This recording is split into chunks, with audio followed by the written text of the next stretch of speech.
I initially confused this game with another obscure-ish NES title, Rollerball, probably because KLASHBALL's cover art for sure resembles the 1975 sci-fi roller death sports film, Rollerball.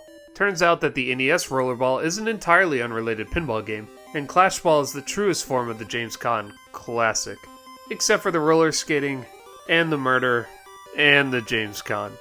KLASHBALL was developed by the Bitmap brothers, and this is the only game they made for the NES. It's funny how trends shift over time. In the late 80s, early 90s, calling your group the Bitmap brothers would be a surefire path to perpetual virginity, but in current times, it'd probably get you a record deal and a slot at a huge outdoor festival opening for Skrillex. KLASHBALL takes an overhead view approach to what is essentially 5v5 hockey, but with the way the ball pings around uncontrollably, it really more resembles air hockey. You can either press A to shoot or B for a speed boost on offense or a tackle on defense. There's no penalty for using the speed boost option, so just go nuts. How do you pass? Well, by shooting and then getting in the way of your own shot. Wow. I know the NES controller is limited and all, but there had to be a better way to implement a very necessary aspect of, practically every sport in existence.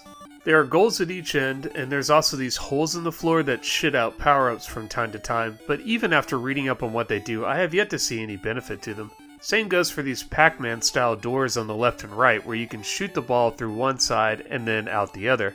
No idea how that could help you in the game, but sometimes I like to chuck it down the infinite hallway just to break up the monotony. Your best strategy is just to mash B constantly, and then run all the way to the other goal to score, avoiding any conceivable strategy along the way. It ain't exactly Blades of Steel.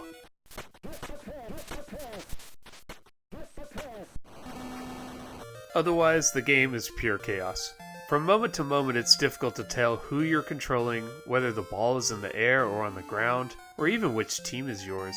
Not to mention there are times when the ball starts bouncing in such a way that it creates this frenetic, seizure-inducing loop. Oh God, please make it stop. For a sports title, the graphics aren't too bad, especially at the beginning. There is something weird about this top-down perspective that leaves a lot to the imagination. Like if I pause it right here, would you be able to identify what body parts we're seeing here? Or which direction these people are facing? Or in the post-game cutscene, can you tell which team won?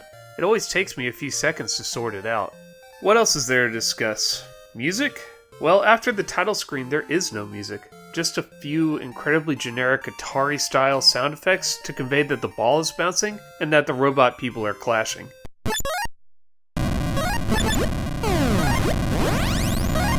This is probably what symphonies sound like in the future after Skynet becomes self-aware. So yeah, KLASHBALL isn't great. In fact, it's pretty awful. The worst part about the game is not the graphics, or the control, or the sound. It's the 15 seconds it takes between a goal being scored and the gameplay restarting. It makes what should be little 2-minute matches take 15 to 20 minutes. That is insane.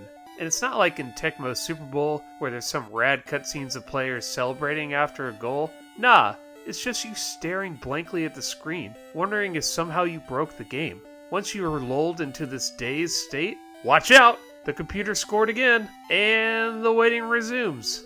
It is truly a mind-numbing experience.